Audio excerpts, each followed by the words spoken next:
Boa noite a todos. Já estamos ao vivo, estamos online, aqui no João Evangelista, aguardando o pessoal chegar. Márcio já chegou. Outro que eu não estou conhecendo ainda. Legal, o pessoal está entrando aí. Que bom. Aguardar um pouquinho, o pessoal chegar. A Lourdes. Oi, Lourdes, tudo bom, Lourdes? Dilene.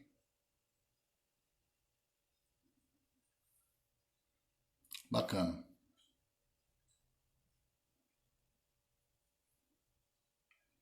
Boa noite, Paulo. Beleza, mano? E aí, Dilene? Como é que vai, minha amiga? Tudo bem? Oi, Rita, boa noite. Seu Adilto, como vai? Tudo bem?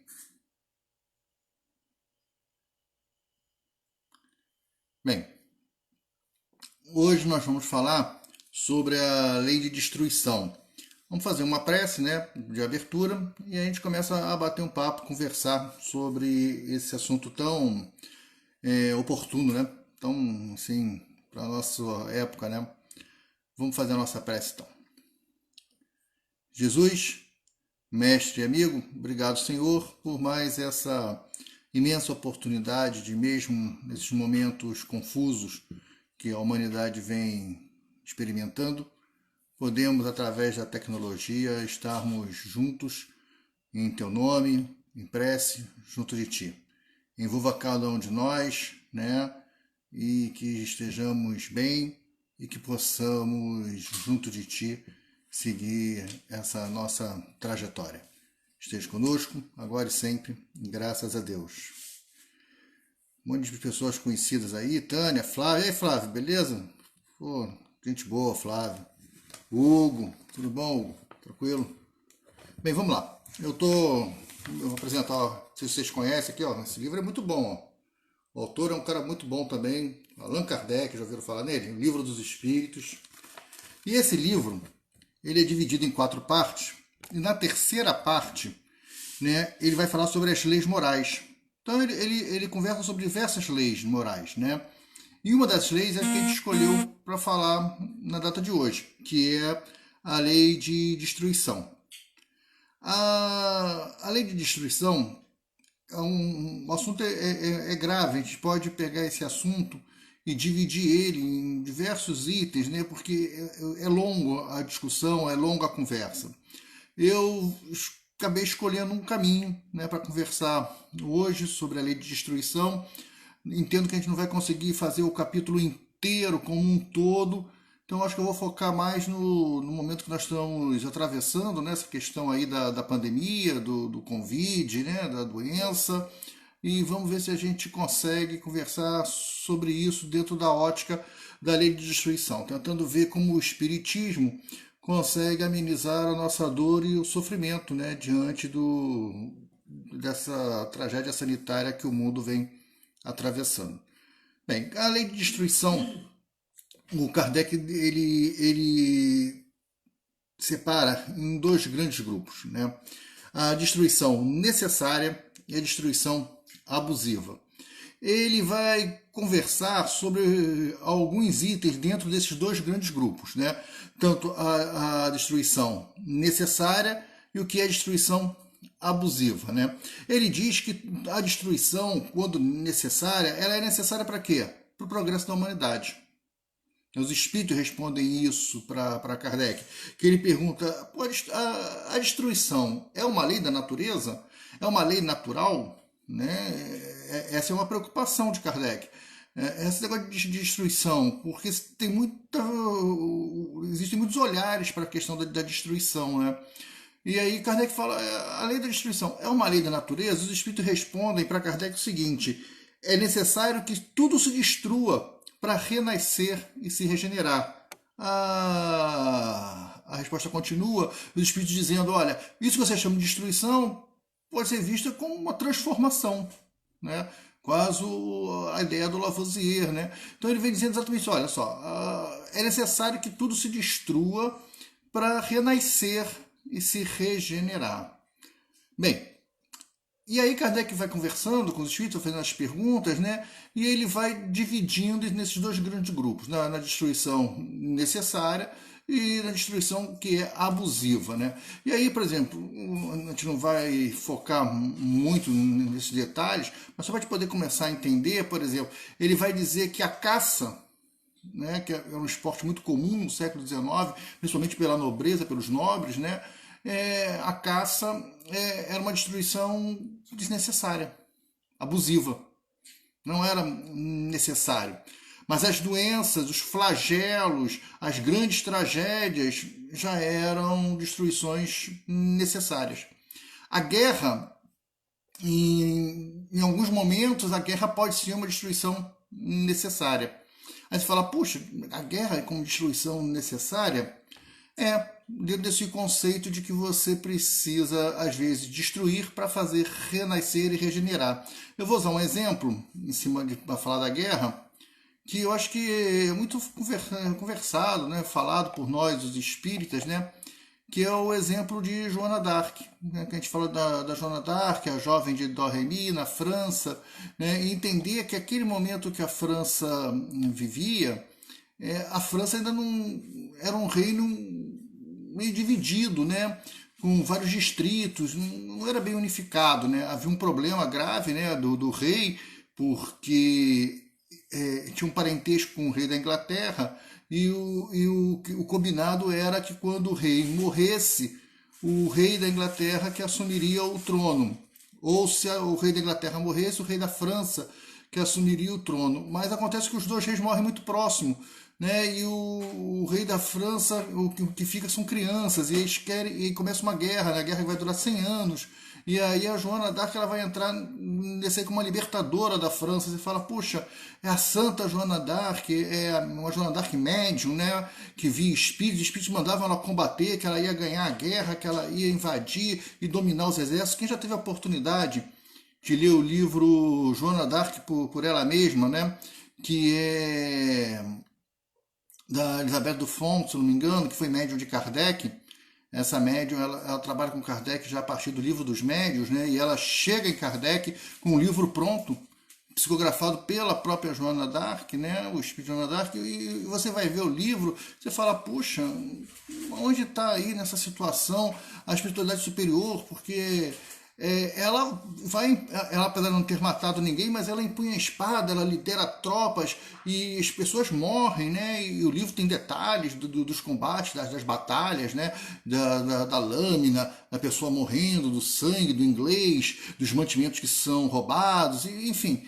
O livro é muito, muito rico, muito interessante, e você começar a pensar o seguinte, olha só, se você analisar, que é o que os espíritos falam, se você começar a analisar essas questões com a ótica da matéria, e ver a linha histórica, né, como início, meio e fim, você não vai conseguir compreender o que está se falando sobre lei de destruição, sobre a necessidade de destruir para fazer renascer e regenerar. Agora, pensa o seguinte, né, eu usei Joana d'Arc justamente por causa disso.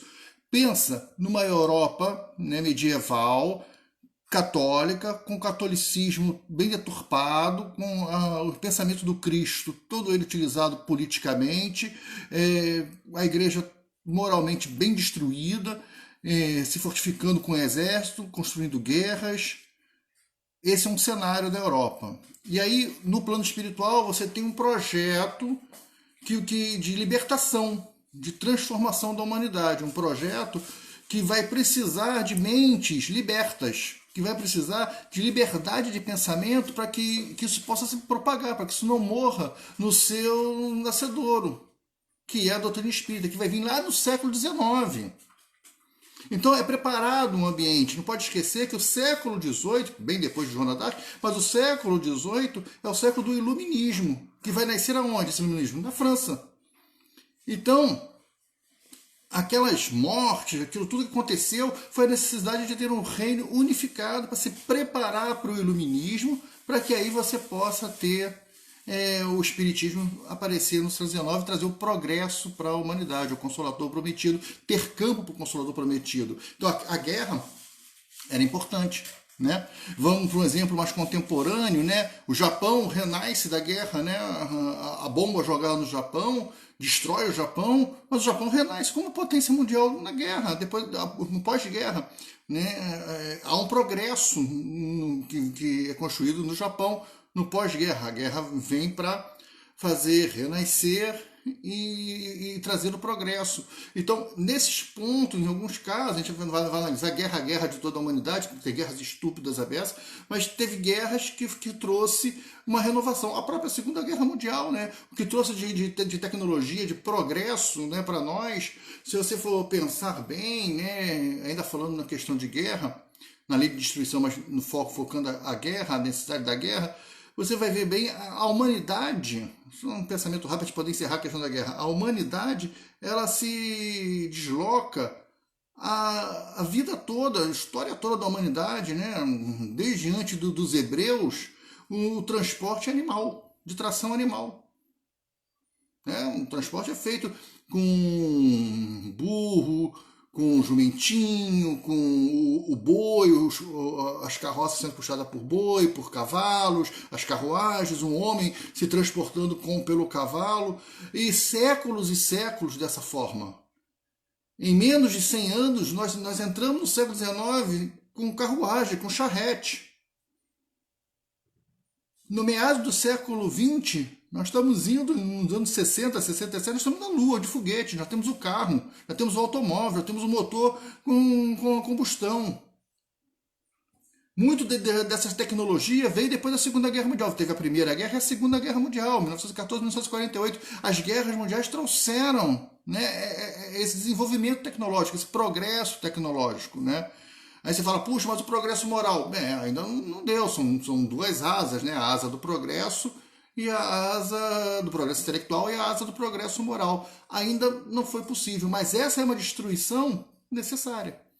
Foi destruição que foi necessária. Não sei se a gente vai conseguir fazer essa análise de falar, mas será que os campos de concentração alemães, as torturas, aí nós vamos entrar na questão da crueldade, que Kardec também cita como no grupo das desnecessárias, né, das abusivas, né, a crueldade, o duelo, que é uma estupidez, os assassinos, a pena de morte. E aí Kardec vai falando desse tipo de destruição. E ele coloca isso tudo no grupo das abusivas, sem que não são necessárias. Mas a destruição que é necessária é a destruição dos flagelos naturais e as guerras, com certeza. Né? A visão da guerra é essa. Por que eu comecei pela guerra?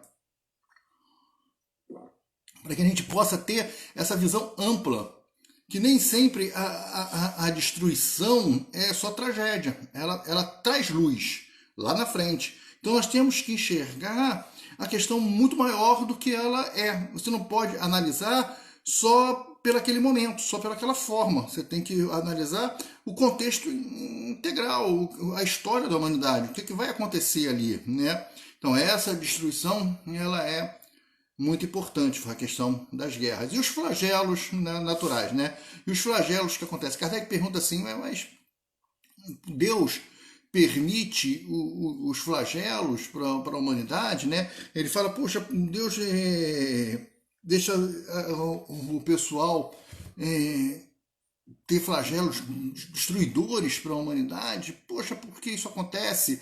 Né? E por que, se a lei de destruição ela é tão importante, por que nós temos instinto de conservação? Olha a sacada de Kardec, né? E aí o Espírito fala, olha, mas o teu espírito de conservação ele é fundamental, porque senão você não conseguiria sobrepor as suas provas e as suas expiações. Se a gente não tivesse o instinto de conservação, uma parte ia cometendo suicídio mesmo. Ia desistir na dor, não ia lutar, não ia querer tomar medicação, não ia querer tomar o remédio, não ia buscar o equilíbrio. É o instinto de conservação que vai fazer você tentar superar aquilo, tentar vencer aquela dificuldade. Se não fosse o instinto de conservação, só existiria a destruição. Então a destruição é o equilíbrio, né? É o que vem para equilibrar. E os espíritos falam isso para Kardec, mas aí Kardec insiste e fala, mas pô, tá bom, aí você tem os flagelos destruidores, por que Deus castiga, a palavra de Kardec é essa, castiga a humanidade com os flagelos destruidores? E os espíritos respondem, para fazer a humanidade avançar mais depressa. né? Às vezes é necessário separar o joio do trigo. Você fala, Kardec também pergunta isso, mas um flagelo destruidor que vai ceifar, né, a vida na matéria de muitos, vai ceifar do bom e do mal, do cara que é bom e do cara que é mal. E aí os espíritos respondem para Kardec, mas que visão é essa que você está tendo, meu amigo? Quem é bom e quem é mal? Qual é a ótica que você está analisando isso? Se você está analisando a vida como período compreendido entre berço e túmulo, aí realmente você vai estar com a razão. Mas essa não é a nossa visão. A nossa visão é da imortalidade, é a criação, né? Deus cria lá, né, o simples ignorante, e o espírito, né, ou o princípio inteligente, por um período, ele vai passar por vários reinos para adquirir conhecimentos, até ele chegar no reino que ele chama de hominal, ou animal racional, né? E vai tomar o corpo, a matéria, vai ganhar o livre-arbítrio correspondente ao seu grau evolutivo e vai começar a sua caminhada através da sua razão, dos seus méritos. Então quem é bom e quem é mal? O cara que é bom hoje pode ter uma trajetória bem complicada. A verdadeira vida não é a da matéria. A verdadeira vida não é a da carne. A brincadeira é parar de entrar na carne. Qual é o nosso objetivo como espíritos imortais diante da vida, principalmente nós, os espíritas? Qual é o nosso objetivo? É na próxima vida reencarnar na Terra novamente? Esse é o seu objetivo? Se é, está complicado, está errado. O nosso objetivo não pode ser esse. Nosso objetivo não pode ser, não, eu quero reencarnar novamente aqui, eu quero que o meu filho seja meu filho novamente, a minha mulher também quero que seja minha esposa novamente, mas eu quero que ela seja filha de outra mãe, porque essa minha sogra eu não aguento. Tá errado esse pensamento. Não com a questão da sogra, tudo bem, a da sogra te permite, né? Mas o que está errado é o pensamento de querer manter o mesmo padrão que você está vivendo hoje. O nosso objetivo no processo reencarnatório é não reencarnar mais. Mas isso é difícil, isso é complicado, eu tenho que me transformar moralmente para que isso aconteça, para que eu possa sair do provas e expiações e ir para o mundo de... Tá bom, essas são as questões que envolvem o projeto. Mas o seu projeto de vida como espírita, conhecedor, né, de todo esse manancial, tem que ser esse. Uma vez eu estava fazendo uma aula com uma turma. Tem até um amigo que está aqui presente, acho que ele estava na turma, é o Leandro Rodrigues. Ele está assistindo aqui a gente, eu estou vendo aqui que ele está presente. Eu acho que o Leandro estava nessa turma. E era uma aula no livro A Gênese. E aí eu fiz uma pergunta sobre projetos futuros, reencarnatório, onde você queria estar quando desencarnasse. Você vai desencarnar, você vai para onde, né? E aí um cidadão lá falou o seguinte na aula, falou, olha, eu, assim, tomado por uma enorme humildade, ele olhou e falou, olha, eu desejo sinceramente, quando eu desencarnar, que eu possa ser o porteiro do umbral. Eu já estou muito feliz. Se eu conseguir chegar a ser porteiro do umbral, eu já estou muito feliz. Eu falei, pô, meu amigo, ideia errada. Então eu vou trabalhar a vida toda nessa encarnação, tentando me transformar numa pessoa melhor para quando desencarnar chegar a ser porteiro do umbral. Essa é a minha meta? Ir para um lugar ruim a beça? Porque o umbral é um lugar ruim. Não é um lugar bom. É um lugar bem ruim. Não importa que eu estou lá na portaria, fazendo o cara crachá de quem vai entrar do trevoso. Você é muito trevoso, vai ser mais embaixo. Você é um trevoso mediano, pode ficar aqui. Isso não importa. Importa que eu estou num lugar ruim, estou com um emprego ruim a beça, muito ruim. Então eu estou estudando esse tempo todo, vou passar aí, sei lá, 60 anos na matéria, 70, 80, 90 anos na carne, para desencarnar e ir ser porteiro do umbral. É uma coisa errada. Nós não podemos ter esse objetivo. E se nós começarmos a enxergar a vida como ela verdadeiramente é, ou seja, um momento transitório na nossa existência, onde nós estamos experimentando a matéria e a carne, vamos começar a entender né, que esses flagelos que afetam a humanidade são benefícios para a humanidade.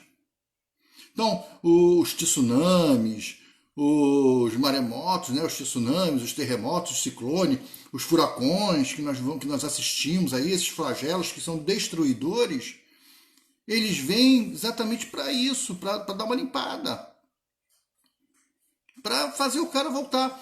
Você fala assim, mas o que são 80 anos na matéria? Ele morreu tão jovem, se encarnou tão jovem, ele estava lá nos Estados Unidos, aí veio o furacão, lá o Katrina da vida, ele levou ele era tão jovem, ele tinha 20 e poucos anos. O que é 20 e poucos anos na matéria? O que são 80 anos na matéria comparado à eternidade? O que é um piscar de olhos, um estalar de dedos? O que significa esses 20 e poucos anos aí que morreu jovem? Daí. O que se importa? O que traz isso de malefício, de benefício? Nada.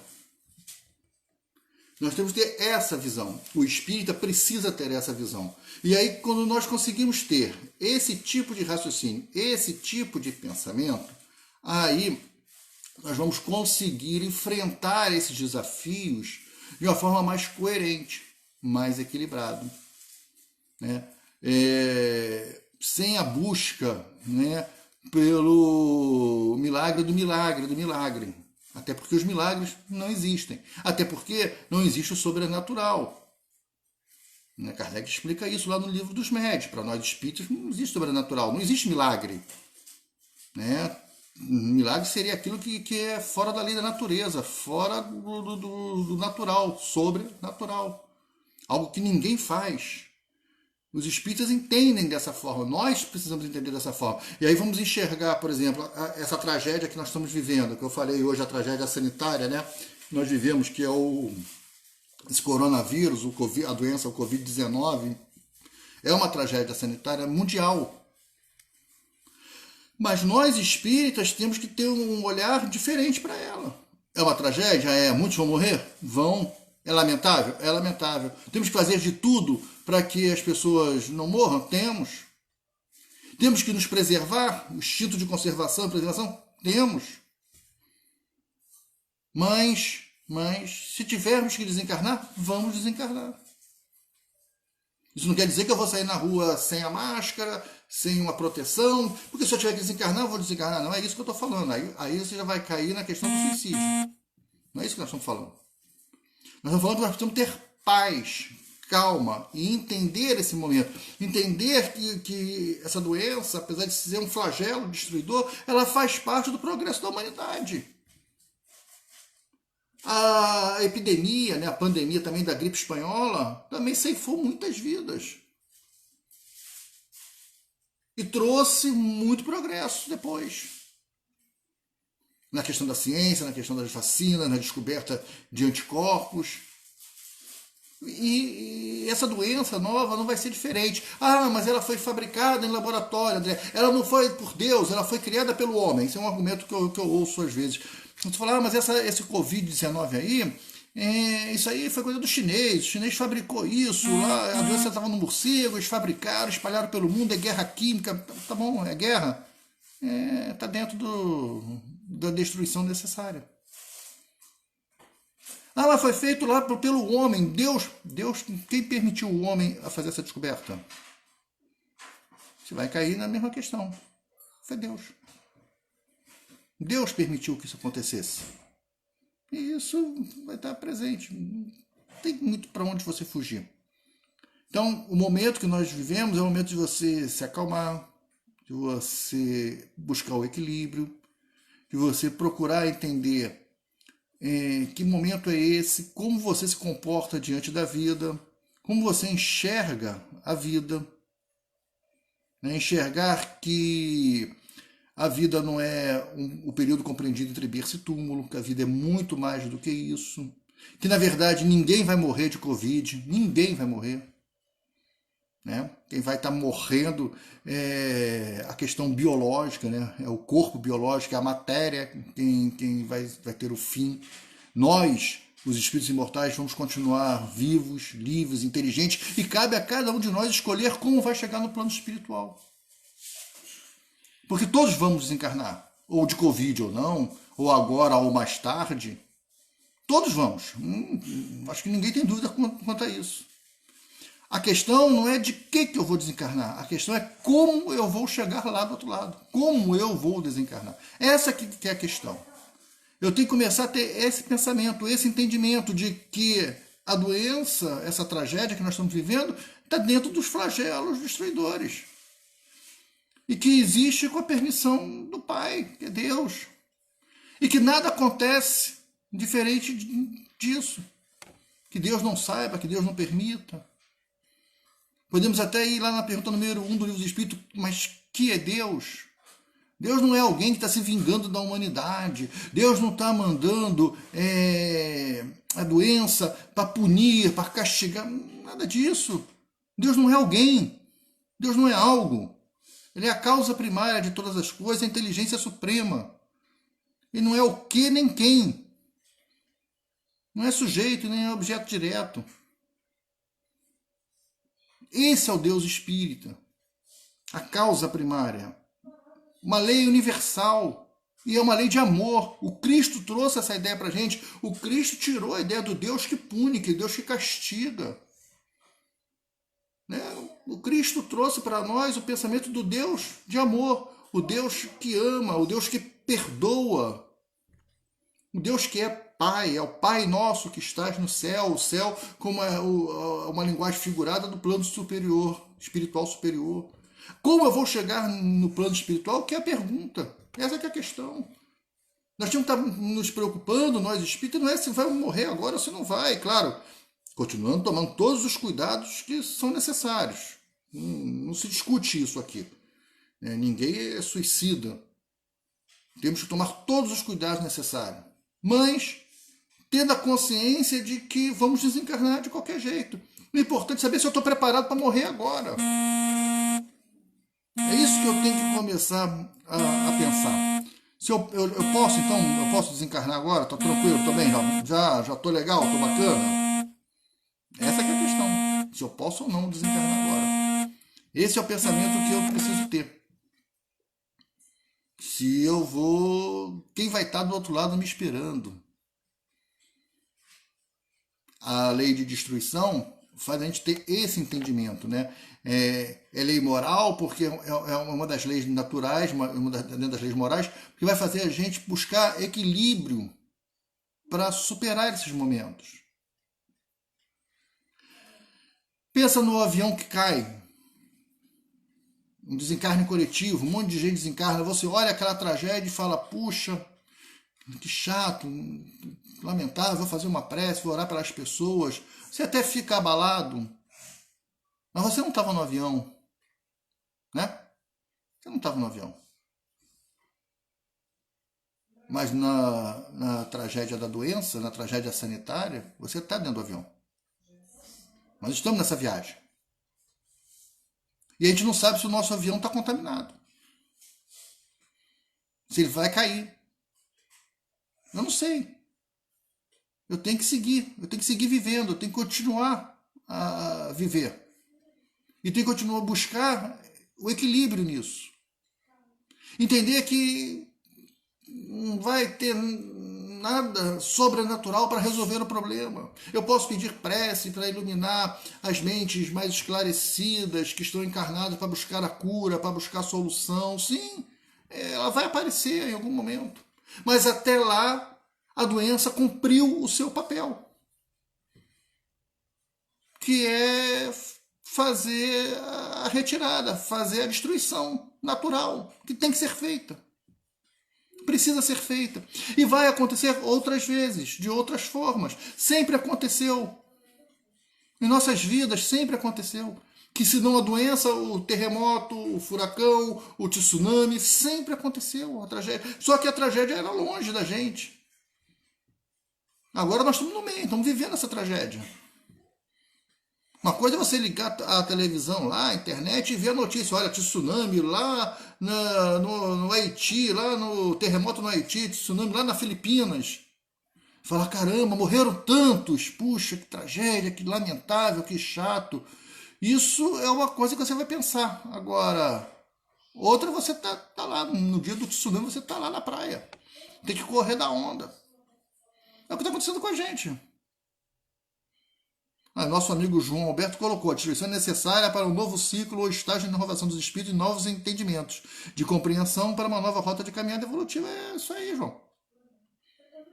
É o que a gente precisa. Não tem muito para onde correr. Né? Então, Kardec fala dos flagelos, fala a lei de destruição, ele vai dividir, né, em destruição abusiva e destruição necessária, coloca os flagelos e as guerras como destruição necessária, coloca os assassinos como uma coisa absurda, né, tá no grupo do abusivo, né, e os duelos, então, os espíritos falam que o duelo hoje quase não sei se a gente pode falar que quase não existe, né? Eu ia falar que quase não existe, mas aquele duelo clássico, né? De minha honra foi ofendida, e pega a luva, era branca ou era preta, a luva batia no rosto do cara e marcavam um duelo, um de costas para o outro, andavam. Esse duelo não existe mais, né? Isso acabou. Mas existem outros duelos por aí, né?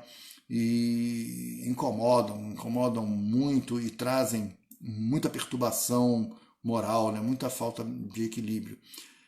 E os espíritos falam que vaidade e egoísmo, né? Os dois grandes males da humanidade. O duelo está ligado em vaidade e egoísmo. Então vamos ter a crueldade como o absurdo dos absurdos, né? Aquilo que você não consegue compreender a natureza humana. Nem, os espíritos falam que nem no homem primitivo, né? A crueldade ela é permitida. Porque até na própria guerra, né, no meio da destruição, Kardec pergunta, mas o soldado que matou na guerra, como é que vai ser? Eu falo, se ele matou na guerra dentro da sobrevivência, a punição vai ser menor, né? Ninguém tem direito de tirar a vida de ninguém, mas os malefícios causados desse ato vão ser menores. Agora, tem que ver o grau de crueldade. Se o cara gostou daquilo. Aí está a questão moral de cada um, né? Olha como a lei de destruição dentro da guerra ela é necessária até na questão do indivíduo. Olha o indivíduo sendo analisado na questão evolutiva dele. Então, nós temos que morrer bem. Essa que é a proposta. Por tudo que nós estamos passando, tudo que nós estamos vivendo, a mensagem é morrer bem. Buscar o equilíbrio para desencarnar bem. Chegar no plano espiritual e chegar bem. Esse é o nosso objetivo evolutivo, nosso objetivo de caminhada. Tá bom? Tá legal? Eu perdi um pouco meu horário, não sei se quanto tempo eu tenho. Quanto é que o tempo tem aí, Dilene, Paulo? Como é que tá? Que horas são aí pra mim? Eu perdi meu horário aqui. Dá pra falar um pouquinho? Queria falar do...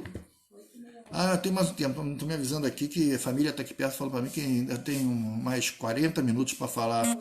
São 8h30, posso ficar falando até 9, 10 tranquilo aqui, sem vocês cometerem suicídio. Então vamos continuar aqui. Tem uma pena de morte para falar, né? Um assunto também bem em voga, né? As pessoas ficam a pena de morte, apoiando a ideia de pena de morte. Eu fico muito assustado quando eu vejo, às vezes, espírita apoiando pena de morte, né? Porque, eu não sei se vocês já repararam, vai matar o quê? Vai resolver o quê? Edilene, valeu, Edilene. Vai resolver o quê com a pena de morte? Matou quem? Tirou quem do circuito? Mandou para onde? Resolveu isso na sociedade?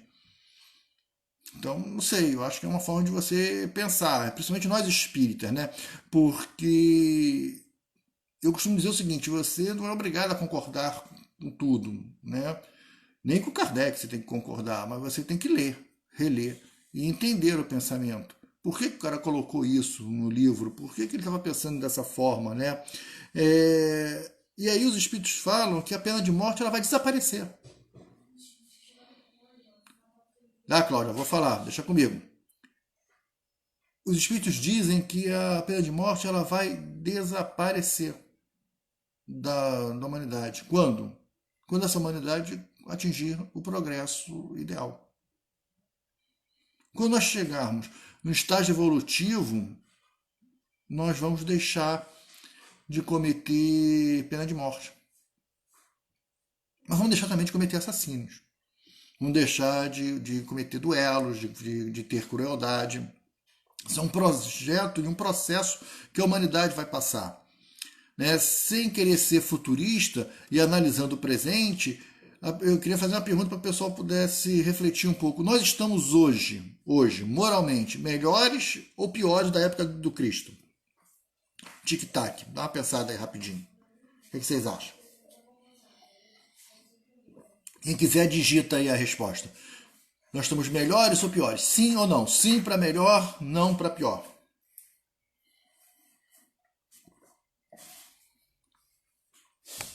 Sim ou não? O que vocês acham? Estamos melhores ou piores na época do Cristo? Na época do Cristo a gente matava mesmo, né? Qualquer discussão enfiava-se a faca na barriga, a espada na barriga e matava mesmo. Era assim que funcionavam as coisas, né? E nem sempre, nem tudo ia para o tribunal, nem tudo ia para a discussão. Se matava mesmo, e ainda mais se você fosse o opressor. O soldado romano, por exemplo, podia matar à vontade, não prestava muita conta não. Aí a Dilene, a Tânia já colocaram que sim, sim. É isso mesmo. Moralmente nós estamos melhores hoje do que na época do Cristo. Hoje, a maioria de nós já acha repugnante andar com uma espada na cintura, andar com uma faca, né, na cintura e enfiar na barriga do primeiro que te aborrecer ou que te contrariar. Nós hoje já somos mais cirúrgicos, né? Nós já colocamos um míssil, né? Não precisamos ir lá no cara, né? A gente manda um míssil à distância com precisão cirúrgica e matamos um monte de gente ao mesmo tempo. Evoluímos com progresso. Criamos armas melhores. E aí? Mas moralmente ainda já estamos melhores, porque a questão não é a forma como a gente mata, é como nós enxergamos essas mortes, essa destruição. Nos anos 70, 72, 73, eu posso estar errado aqui, mas nos anos 70, com a guerra do Vietnã, o povo americano se colocava como voluntário para ir para a guerra. Jovens americanos. Tirando o pessoal do Flower Power, né, do movimento hippie, né, que criou o movimento hippie justamente para isso, para contestar a legitimidade da guerra do Vietnã, mas a maioria dos jovens, principalmente no interior, eles se voluntariavam para a guerra. E a família apoiava isso, porque tinha que se libertar aquele país do jugo comunista. E as pessoas iam e colocavam seus filhos nessa luta. As pessoas apoiavam esse tipo de procedimento. Quando foi há pouco tempo, né, depois do 11 de setembro, das Torres Gêmeas, né, mesmo com essa tragédia americana, a ação americana no Paquistão para encontrar o Osama, no Iraque, né, para destruir o Iraque, o povo pediu paz. O povo americano foi para a rua pedindo paz. Nós estamos falando aí de 30 anos de diferença, 30, 40 anos de diferença. Melhoramos. A humanidade está melhor. Nós já não nos calamos, nós já não aceitamos com tanta facilidade os banhos de sangue, as mortes, as guerras, as tragédias. Nós já nos levantamos, nós já temos opinião, já queremos as mudanças, já lutamos por isso, já buscamos por isso. Mas ainda somos vingativos, ainda somos odientos, sim, somos, fazer o quê? Faz parte da nossa imperfeição. Mas melhoramos, talvez não tanto, né? Talvez não estejamos tão melhores quanto estávamos, ou quanto pensamos que estamos, ou quanto estamos na questão do progresso científico, né? Pode ser que no progresso moral a gente ainda está bem lá embaixo, mas estamos melhores do que na época do Cristo.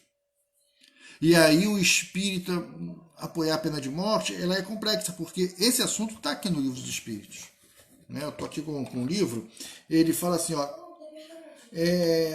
Há outros meios, os espíritos falam, de preservar-se do perigo sem matar. Prende o cara, pô. Não, mas ele vai ser preso, aí ele vai ser solto porque vai ter um juiz. Muda as leis. Prende o juiz. Não pode soltar esse cara. Então, muda as leis. Algo tem que ser feito. Mas a pena de morte não vai ser solução, porque ninguém morre. Você tem que tentar reeducar a pessoa, reeducar o espírito. Né? O Raul Teixeira, uma vez, eu tive com ele já contou essa história numa palestra.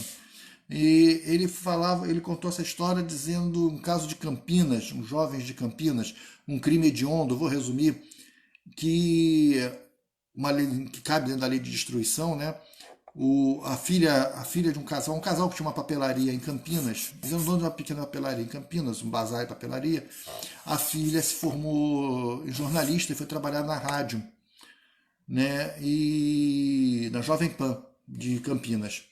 E lá ela se apaixonou pelo motoboy da empresa. Um rapaz que não é da idade dela, mas o cara era motoboy da empresa. E ela viveu um tórrido romance com esse rapaz. E os pais não aceitaram. Os pais eram espíritas, mas não aceitaram, porque a diferença social era muito grande, o linguajar do cara era cheio de gírias, bem complicado, e aí orientaram a filha, falaram, larga esse cara não tem futuro para você, esse menino fez faculdade, já está na rádio, trabalhando com jornalismo, vai ficar namorar um motoboy, isso até não é bom no seu trabalho, enfim. Ela bancou, saiu da casa dos pais e foi morar com ele. Um dia, numa discussão, ele que amava muito ela, mas numa discussão com ela, ele pegou uma faca e matou a menina. Né? Enfiou a faca várias vezes, foram acho que 12 ou 14 facadas na garota. E com ela, com o corpo caído na sala, ainda sangrando, mas já morta, ele pega o telefone, ele liga para a polícia e fala a besteira que ele fez, se arrepende. E aguarda a polícia chegar. A polícia chega, ela está morta, ele é preso. E isso aconteceu. Aí você fala, puxa, André, lei de destruição, o assassínio? Lei de destruição. Qual o benefício nisso? Vamos continuar para ver a história. Se a gente parar a história agora aqui, fica difícil. Mas vamos continuar vendo a história. O que aconteceu? Os pais sofreram muito, muito, muito mesmo. Os pais dela sofreram muito. Ele não tinha família conhecida, não tinha irmãos, não tinha pais. Então ele era assim, abandonado. E ele foi para a cadeia pública, né? Ficou preso. E tinha lá os anos para cumprir a pena lá dele, preso. E aí o pai dela e a mãe dela depois, mas primeiro foi o pai, foi até a cadeia conversar com ele. E ele pediu perdão pro pai e falou pro pai dela o seguinte, olha, eu fiz uma besteira, mas eu amava a sua filha. Eu perdi a cabeça. Sei, eu agredi ela e peguei a faca e fiz essa besteira, eu vou cobrir minha pena. Eu só tenho que pedir perdão, porque todos os dias sem ela é o grande sofrimento, a grande culpa que eu tenho. E pessoas da família dela chegavam nesses pais e diziam que tinha que ter a pena de morte, que tinham que matar esse cara era um animal, o que ele fez com a garota, estripou a menina com a faca, tinha que ter a mesma coisa, tinha que morrer, essas histórias. E o pai falou, não tem, eu sou espírita, e a pena de morte não vai resolver nada, porque esse é o momento de educar o espírito. E aí esse pai, né, com a sua esposa, né, o pai e a mãe dela, começaram a fazer a visita. Ele não tinha visita, esse rapaz não tinha visita, não tinha familiar, não tinha ninguém, era abandonado. E os pais começaram a visitar. E nessa visita, começaram a fazer o evangelho. Parece que a gente era os domingos que eles iam, aos domingos, na visita de domingo, e faziam o evangelho com o rapaz. Fazia o culto do evangelho lá, né, na cadeia. E aí esse rapaz teve bom comportamento, ele era um bom menino, ele saiu da prisão. Sabe o que aconteceu? Ele foi trabalhar na papelaria. Os pais dela deram oportunidade para ele recomeçar. Aí a destruição servindo de renascimento e regeneração. Olha o exemplo vivo dessa história. O Raul Teixeira que conta essa história. Esse é um exemplo vivo da lei dos benefícios da lei de destruição. E se tivesse colocado ele na pena de morte, para esse tipo de crime? Porque esse rapaz, com essa violência que ele tinha, que ele trouxe com ele, ele conseguiu se modificar. Ele conseguiu se transformar. Claro, foram anos, mas ele conseguiu se transformar. Se eu tivesse pego ele, colocado em pena de morte, matado ele, não tinha solução nenhuma mais. Só na próxima encarnação. Não cabe a nós fazer esse tipo de julgamento. A lei dos homens tem que ser para que tenham o bom conviver em sociedade. Mas não podemos exigir, ou brincar, ou pensar que temos o poder de decidir sobre vida e morte. Não temos. Esse poder cabe a Deus. Não cabe a nós. A nenhum de nós.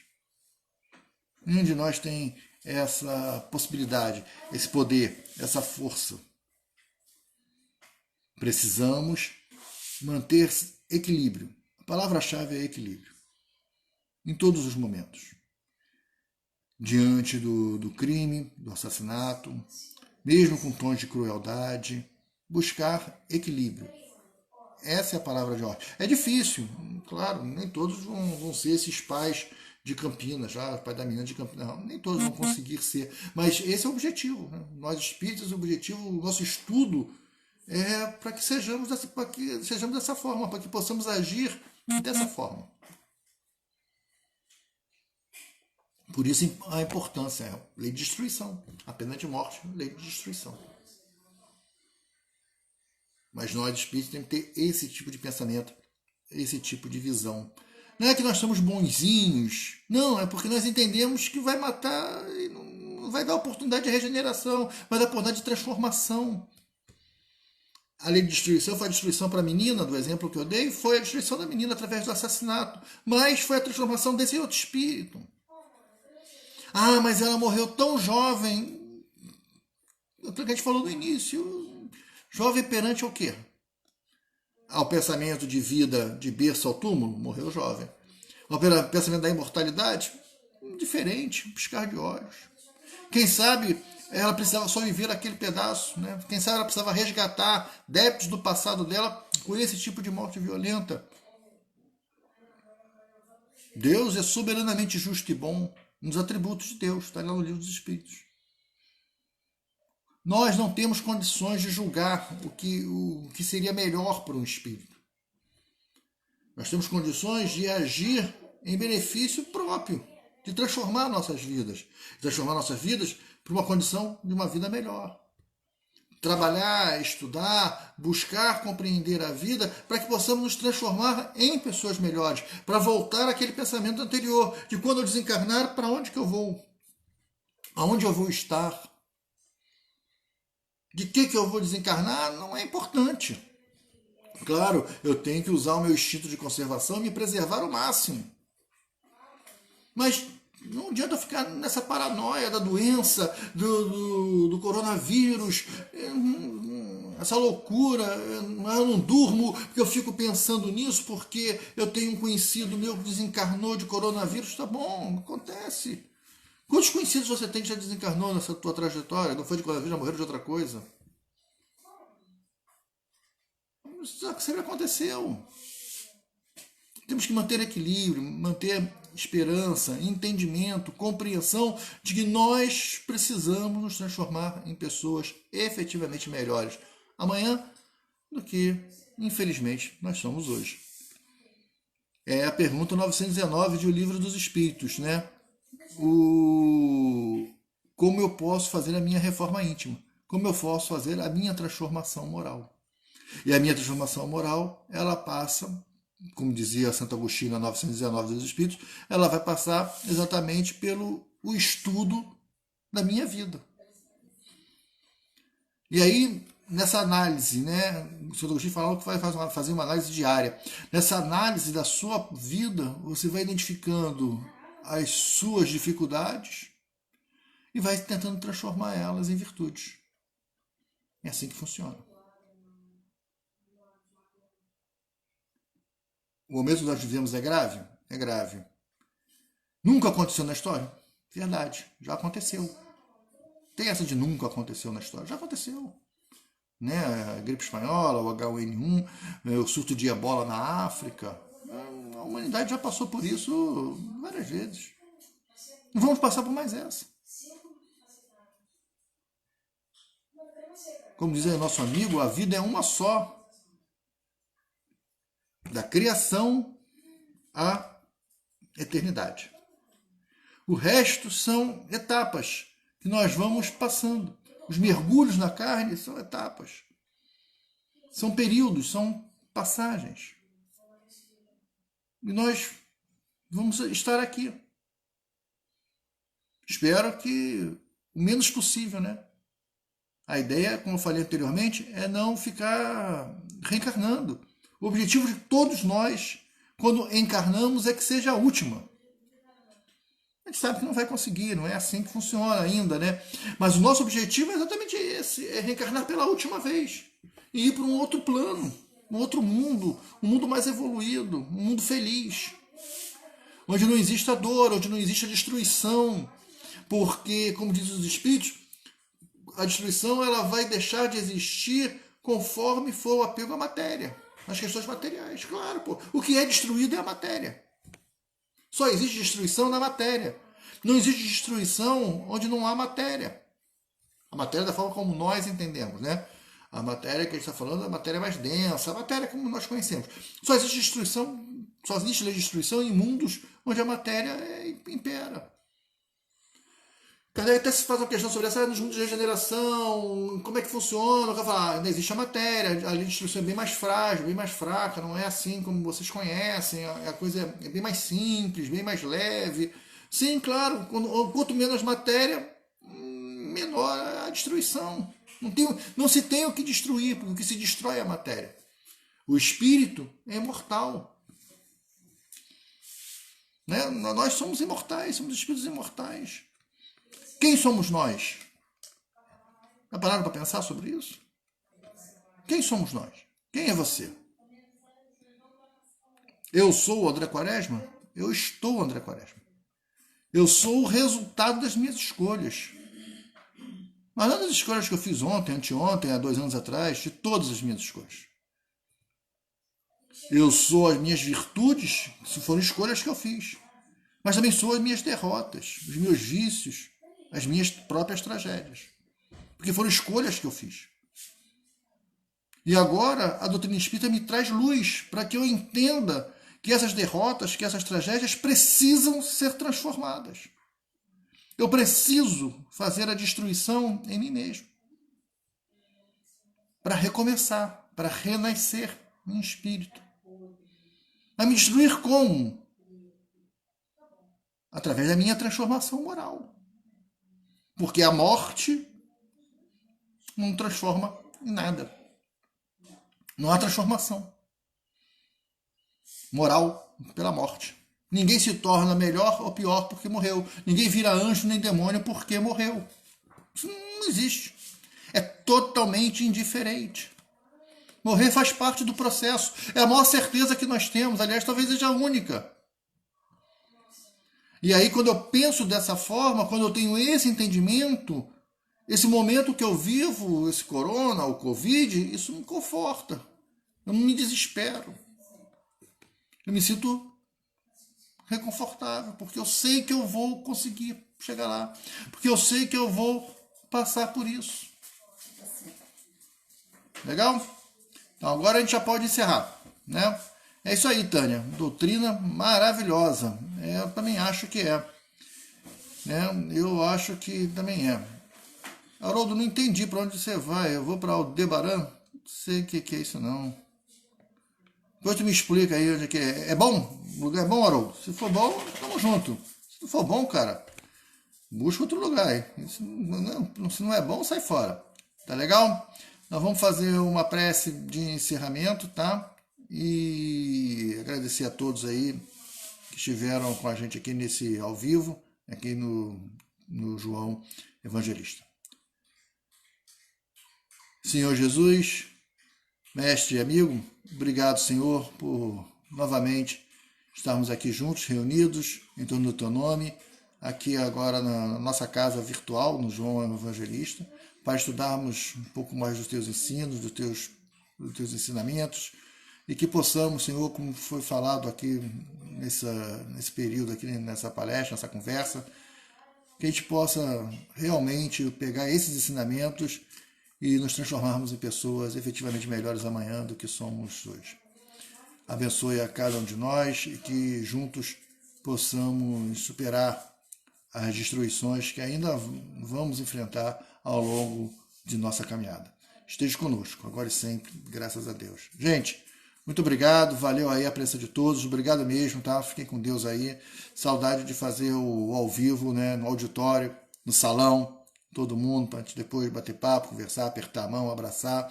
Mas eu acredito que em breve vamos estar todos reunidos novamente, tá bom? Um abraço, Ronaldo. Tudo bom, Ronaldo? Valeu, meu amigo. Tudo de bom. Fica com Deus. Um abraço. Tchau, tchau.